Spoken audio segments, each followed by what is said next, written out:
Nuestro invitado de hoy es exboxeador profesional, campeón de España en boxeo, kickboxing y full contact.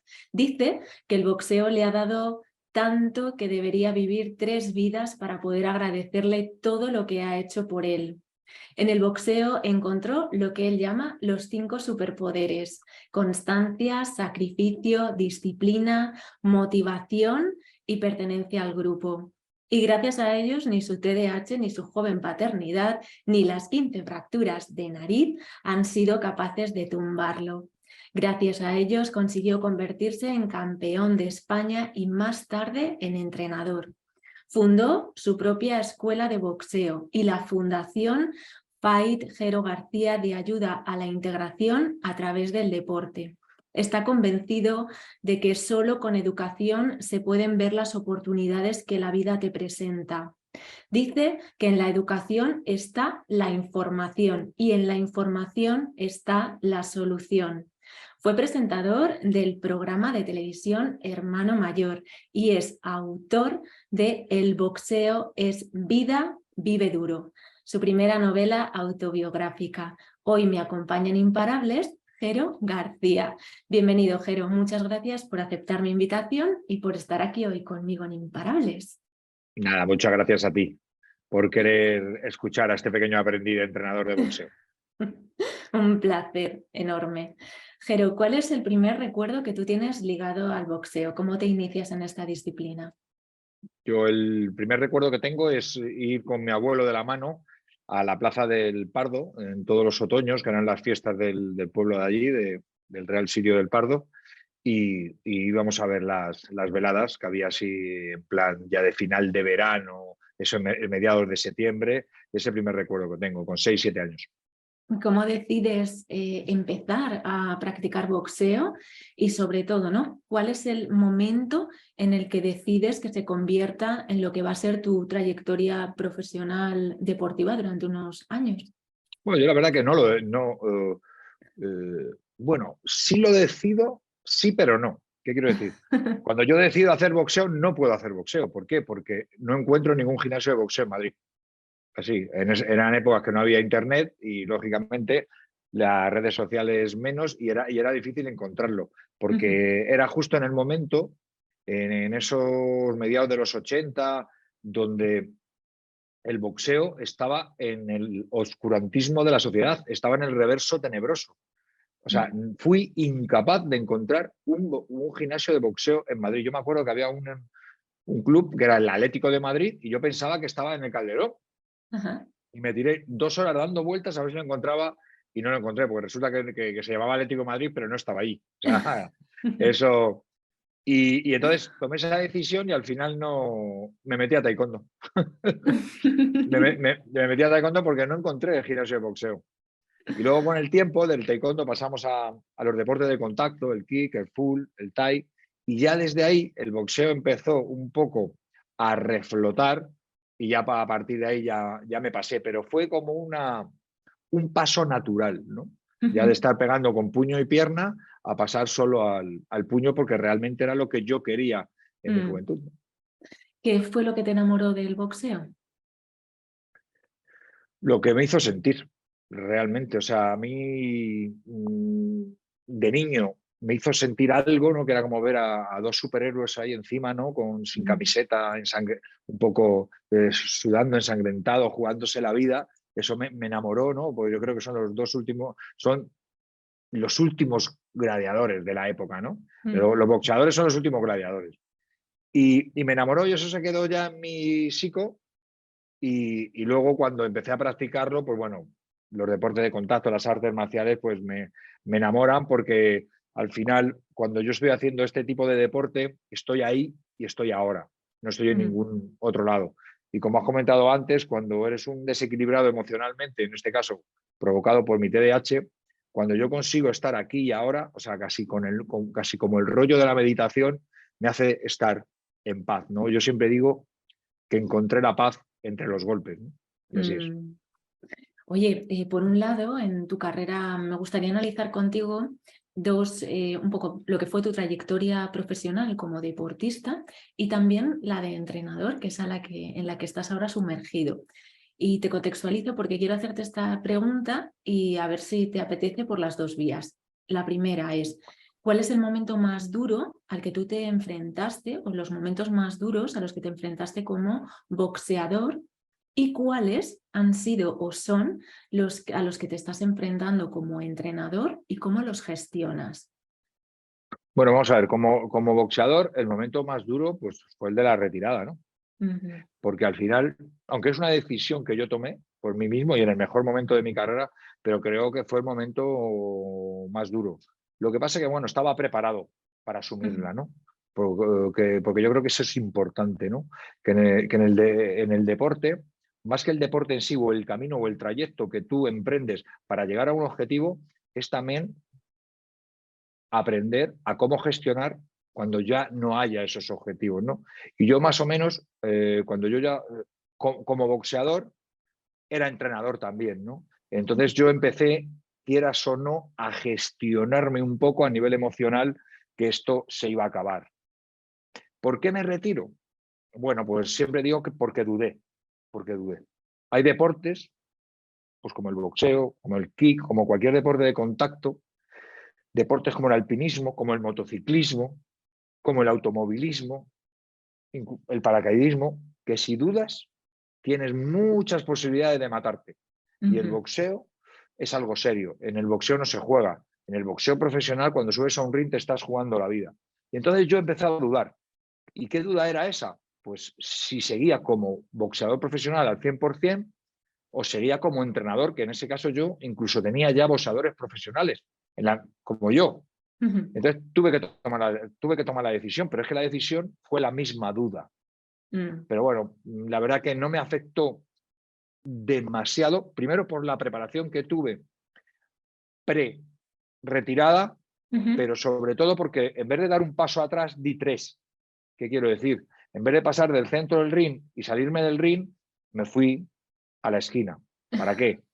Para estar en la esquina de mis boxeadores. Y al final siempre estaba abrazando la competición y no lo eché de menos Mm, demasiado. Siempre incluso ahora, 20 años después, lo sigo echando de menos cuando voy a pabellones con la gente allí animando, enfervorecidos y demás, tío, lo echo de menos y desearía estar en el ring. Lógicamente soy una persona realista, pero realista desde el minuto uno ujú, que, que dejo la competición. ¿Por qué? Porque yo siempre he mirado un poco más allá. ujú, No solo me miraba a mí, yo tenía una responsabilidad que como entrenador debería de mantener seria. Y es que yo era el ejemplo de mucha gente. Y yo no podía coger y decir, me retiro hoy y pasado mañana digo, vuelvo. Porque ¿qué pensaría mi gente? ¿Qué pensaría mis chicos? ¿Qué pensarían mis niños de que uno toma una decisión que se supone que consensuada y a los 3 días tomas otra? No era ningún tipo de ejemplo y yo me he tomado siempre con mucha responsabilidad lo de ser entrenador. ujú. Y en la línea del entrenador, es decir, empiezas en tu camino como entrenador, ¿cuál dirías que, bueno, que son a lo mejor los momentos más duros como entrenador o decisiones como más potentes que has tenido que tomar como entrenador y cómo las has resuelto? Bueno, vienen todo a colación de lo mismo, ¿no? Ujú, También el momento más duro no ha sido ni una victoria ni una derrota. Fue encontrarme a la violencia de género ujú, de frente, ¿no? ¿Qué quiere decir? Que porque bueno, ya aquí estamos en AS y todo el mundo conoce a Miriam Gutiérrez y no vamos a contar la historia porque la hemos contado 1000 veces, ¿no? ujú, Uno de los momentos más duros como entrenador es enterarme del sufrimiento que pasó siendo niña Miriam estando entrenando conmigo. O sea, ujú, que yo durante un año, cuando era niña, entrenó conmigo y yo no me di cuenta absolutamente de nada, aun viendo los síntomas encima de la mesa de que esa niña estaba sufriendo, ¿no? ujú, Para mí eso es uno de los golpes más importantes que he sufrido. ¿Por qué? Porque bueno, yo me caí. Siempre digo que la historia de Miriam es una de las historias, una de las victorias más bonitas, pero está labrada en la peor de las derrotas, que fue la mía. ujú, Entonces, sobre eso, yo tomo una decisión. y es formarme en prevención de las violencias. ¿Por qué? Porque no podía permitir, siendo entrenador de lo que sea, de que me volviera a ocurrir. Ya no solo con la violencia de género, sino con cualquier tipo de violencia. Yo tenía que tener la capacidad para poder detectar esos tipos de violencia.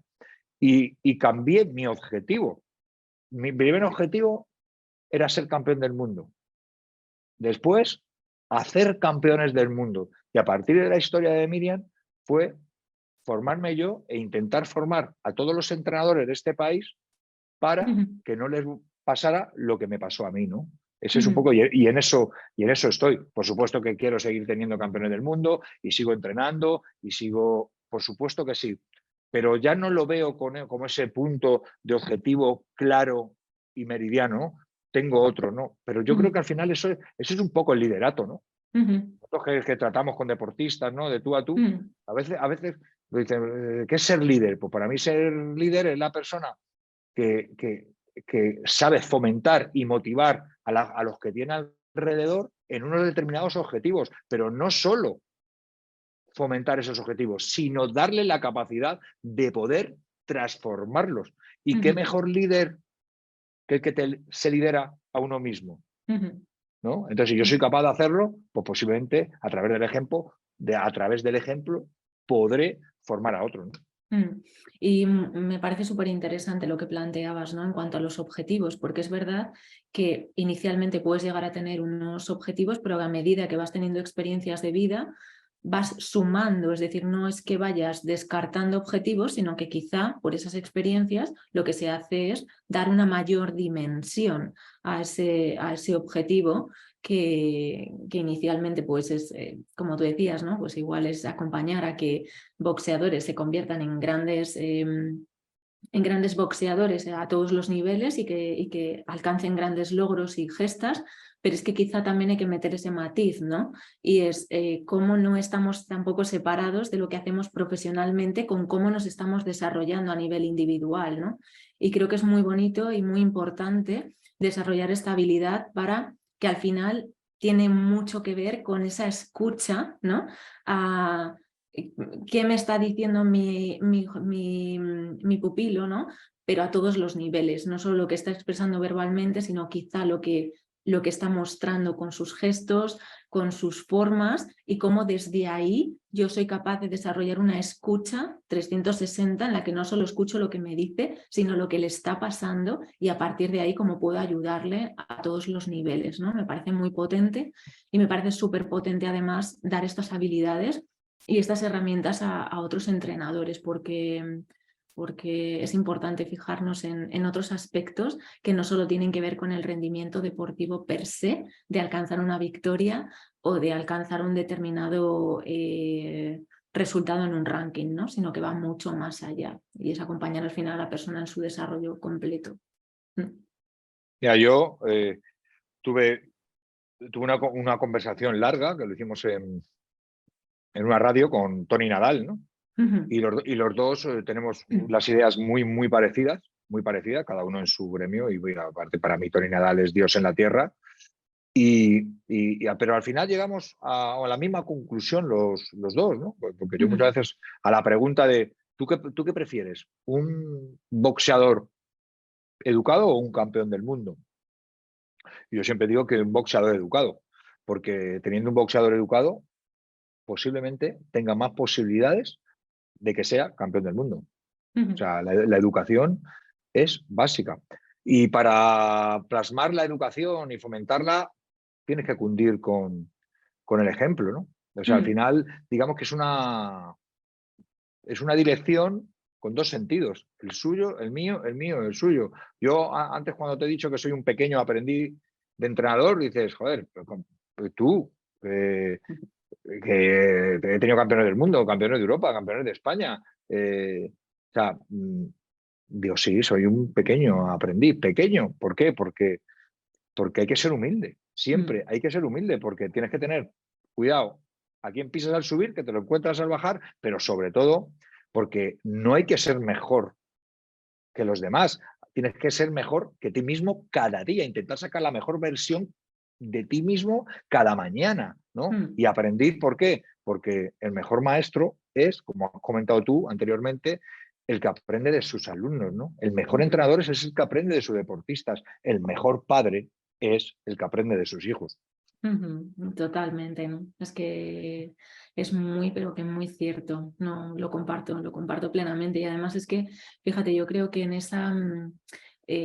en ese matiz, ¿no?, de aprendiz, y la humildad que tú decías también, es que está esa capacidad para pensar que no lo sabemos todo precisamente y que hay algo que nos puede sorprender y por tanto nos puede seguir haciendo crecer, porque en el momento en el que piensas que ya lo sabes todo o que dominas la materia, ahí es donde te estás quedando fuera, porque estás cerrando los oídos, estás cerrando la vista a lo que está sucediendo y a todo lo que puedes seguir aprendiendo, ¿no? Porque, bueno, porque es así, la vida es temporal, nada es permanente, nada es constante.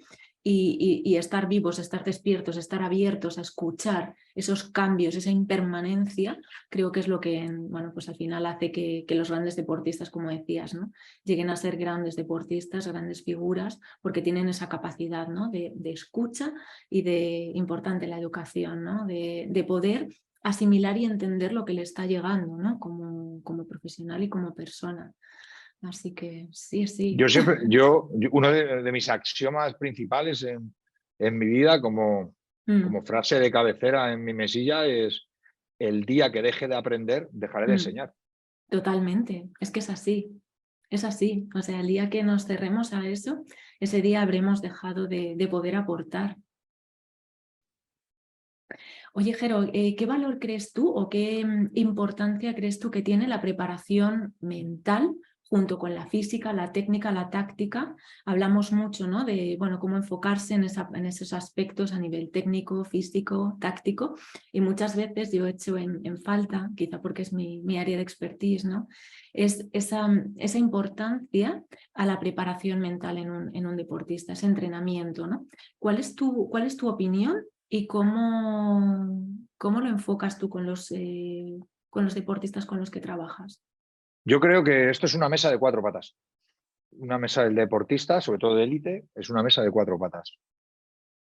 Tiene que estar preparado físico, a muerte, tiene que estar preparado técnicamente, tiene que estar preparado psicológicamente y tiene que estar descansado. Son 4 patas que para mí es un 25% de cada una. Luego, dependiendo de cada deportista, pues bueno, podríamos cambiar el porcentaje, pero más o menos son 4 patas de una misma mesa. Jero, para ti, ¿cuál es el mayor logro que has tenido a lo largo de estos años de experiencia profesional? ¿Cuál consideras que ha sido tu mayor logro? Mi mayor logro es Miriam Gutiérrez, está claro, pero no porque haya sido campeona del mundo, campeona de Europa, sino porque la sacamos de la mierda. Ya está, sin querer, yo y mi deporte. O sea, es así. Salió ella solita, pero que gracias a mi deporte y a la generosidad en el esfuerzo de un gimnasio, de una escuela de boxeo, está donde está, ni más ni menos. Para mí es el mayor logro, no hay, pero no, mi logro no son medallas y no son cinturones y no son copas. Es de lo que más orgulloso te sientes a lo largo de estos años, sin duda, ¿verdad? Bueno, de lo de Miriam y de todos los niños que yo he ayudado, que ya han pasado unos cuantos de miles. O sea, los que les he ayudado en su formación, no solamente como boxeadores, sino como personas. Jero, ¿cuál es tu combustible? Porque, bueno, yo siempre, bueno, te sigo mucho, te veo y me pareces, pues esto, una persona incombustible, ¿no? Que siempre estás con un montón de proyectos luchando, ¿no? Porque, por sacarlos hacia adelante, bueno, pues por seguir enseñando, porque todos los deportistas con los que trabajas se superen. ¿Cuál es tu combustible, Jero? Bueno, lo primero, como te he comentado antes, ¿no? Intentar sacar la mejor versión de mí mismo cada día. Creo que es lo que a mí me alimenta, ¿no? Y intentar buscar la felicidad y la salud mental, ¿no?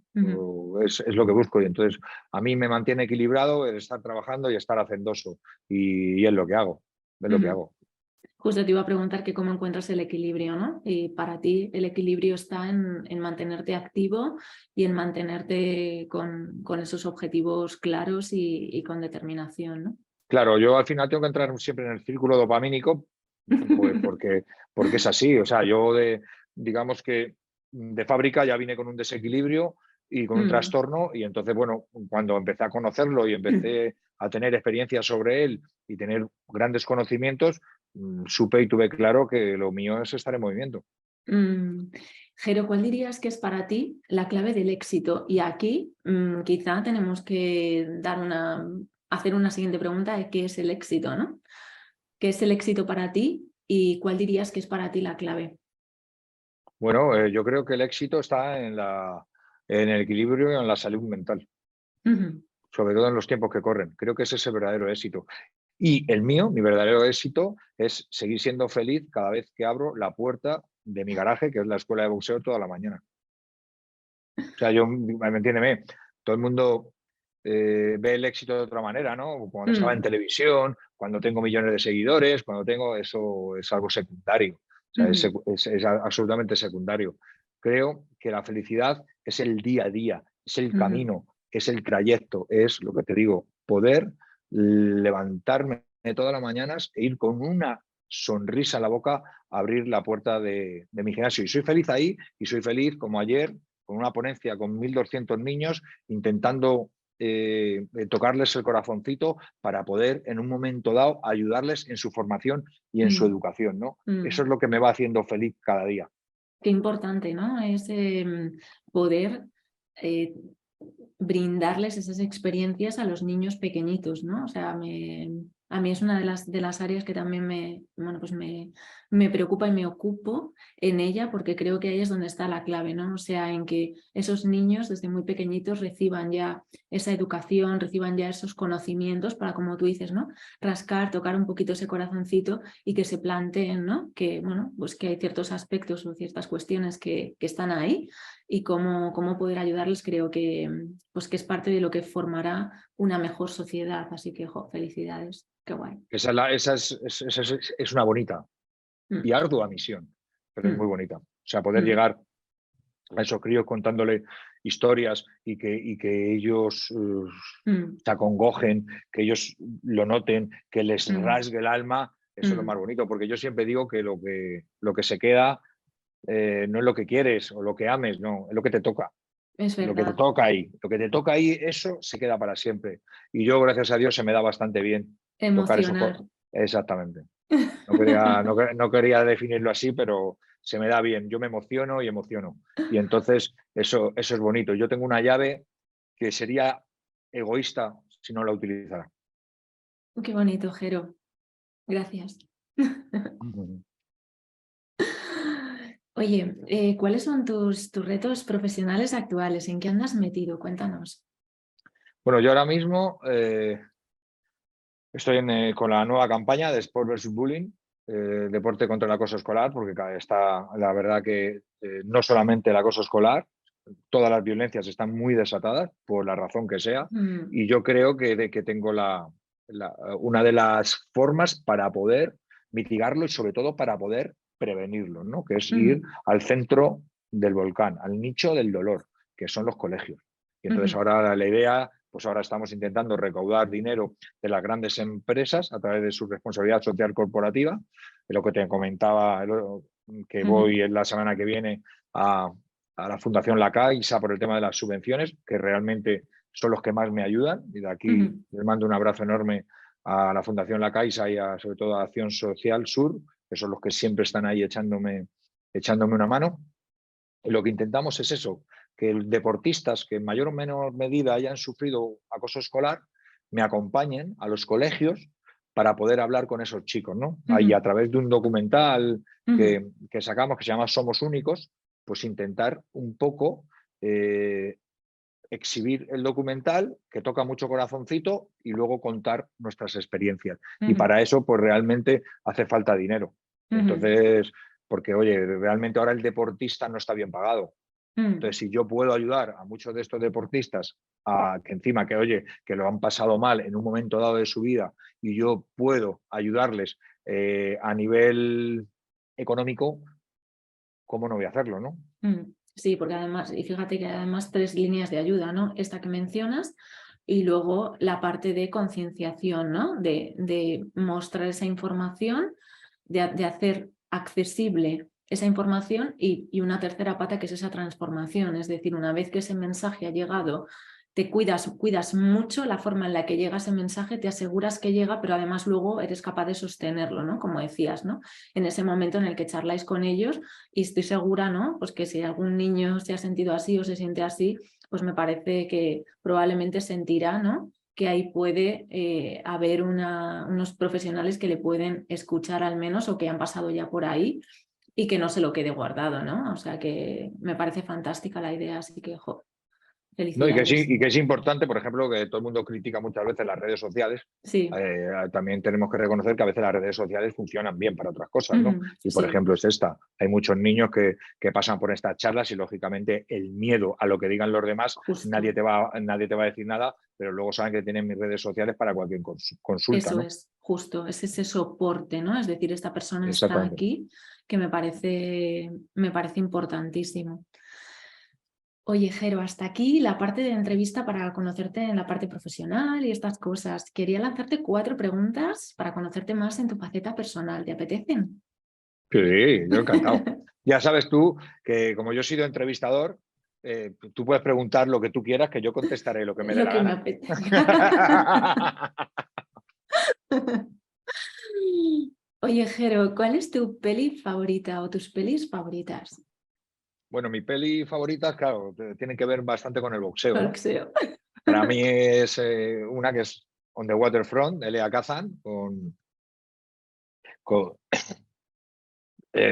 se me ha olvidado el nombre ahora, lo diré.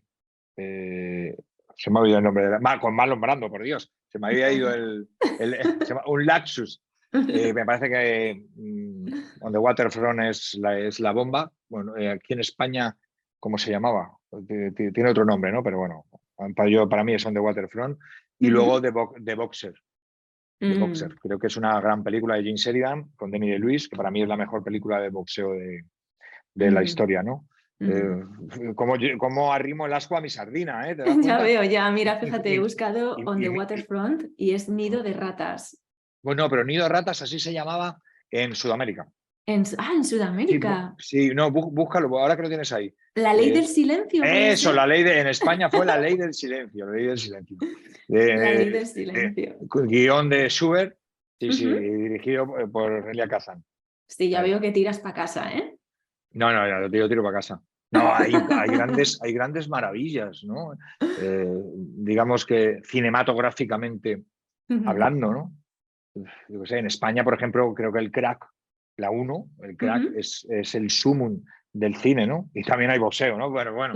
¿No? Pero es que José Oye, Lino. y de Rocky, que como lo ves un poco más contemporáneo, no sé. Bueno, yo me quedaría con Rocky 1 y Rocky 6.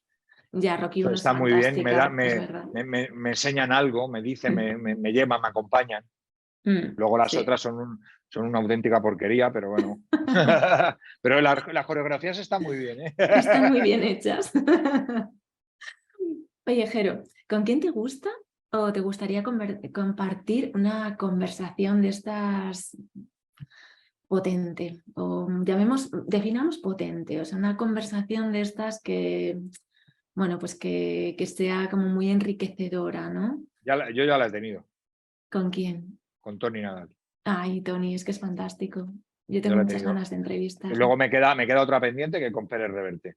Pero bueno, Pérez Reverte, esa otro ya grande. la tendremos en su tiempo. Y luego también te digo y luego he tenido muchísimas, que es con mi añorado David Guistau.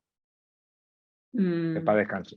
mm, nada, le mandamos allí donde esté energía Estará cerca siempre. y un abrazo. Oye, del lugar donde vives, ¿qué es lo que más te gusta? Yo como un buen indio, ¿vale? Ujú. Como un buen seguidor del Atlético de Madrid, yo vivo al lado de un río. A mí lo que me gusta del lugar donde vivo es que escucho el río todo el día. Mm, qué bonito. Oye, ¿con quién te has encontrado últimamente? ¿Un encuentro de estos inesperado que te ha sorprendido y que te ha inspirado? Que has dicho, joder, esto no me lo esperaba yo.